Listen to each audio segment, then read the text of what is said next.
परियों की अद्भुत कथा। धरती का निर्माण और मानव का आरंभ। बहुत समय पहले की बात है, जब इस धरती पर न इंसान था, न कोई जानवर और न ही कोई पेड़ पौधा। सब कुछ खाली था, लेकिन परियों का एक अलग लोक था, जहां जीवन था, खुशियां थीं और हर जगह जादू बिखरा हुआ था। इस लोक की सबसे बुद्धिमान परी थी आर्या, जो ज्ञान और सृष्टि की रहस्यमयी कहानियां जानती थी। एक दिन परी लोक में त्योहार मनाया जा रहा था। छोटे छोटे परी बच्चे आर्या के पास आए और बोले, परी माँ, आज हमें एक लंबी और अद्भुत कहानी सुनाइए। हमें बताइए कि यह धरती कैसे बनी, इंसान यहाँ कैसे आए और उन्होंने जीना कैसे सीखा। आर्या ने मुस्कुराते हुए कहा, ठीक है बच्चों, मैं तुम्हें धरती की सबसे प्राचीन कहानी सुनाती हूँ। यह कहानी केवल धरती की नहीं, बल्कि जीवन और सभ्यता की शुरुआत की है। ध्यान से सुनना, क्योंकि यह तुम्हें प्रकृति का महत्व समझाएगी। सृष्टि का आरंभ आर्या ने अपनी जादुई छड़ी उठाई। जैसे ही उसने उसे हवा में घुमाया, आसमान में एक विशाल चित्र उभर आया। उसने कहा, बहुत समय पहले केवल अंधेरा था, कहीं कुछ नहीं था। फिर एक दिन एक बहुत बड़ा विस्फोट हुआ, जिसे हम महाविस्फोट, बिग बैंग कहते हैं। इस विस्फोट से अनगिनत तारे, ग्रह और आकाश गंगाएं बनी। इन्हीं में से एक था हमारा प्यारा सूरज, और उसके चारों ओर घूमने वाला यह नीला हरा ग्रह, जिसे हम धरती कहते हैं। आसमान में धरती का दृश्य दिखा, लेकिन वह तपता हुआ गोला थी।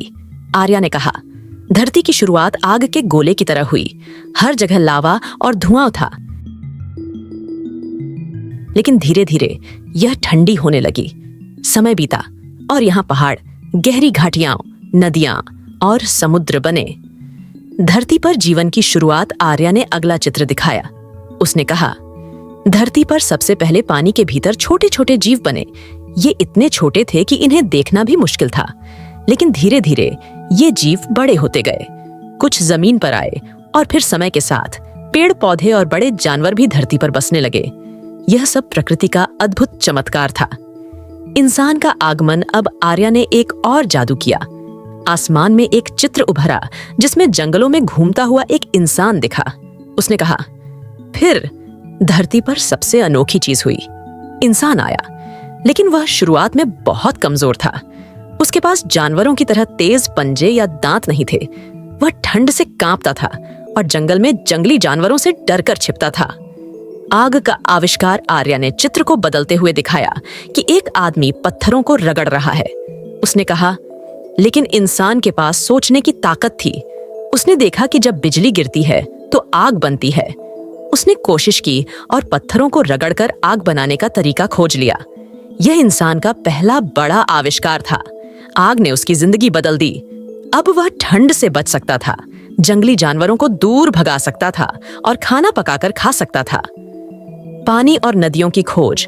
आर्या ने अब नदियों और झरनों का चित्र दिखाया। उसने कहा, इंसान ने देखा कि पानी उसके लिए कितना जरूरी है। पहले वह नदियों और झरनों का सहारा लेता था। वह हर दिन पानी की तलाश में इधर उधर घूमता था। फिर उसने मिट्टी के बर्तन बनाए और उनमें पानी भरना सीखा। इससे उसकी जिंदगी और भी आसान हो गई। खेती और गांव का निर्माण। आर्या ने मुस्कुराते हुए कहा, फिर एक दिन इंसान ने देखा कि जब बीज जमीन पर गिरते हैं तो उनसे पौधे उगते हैं। उसने खेती करना सीखा। अब उसे हर दिन शिकार के लिए जंगल में नहीं जाना पड़ता था।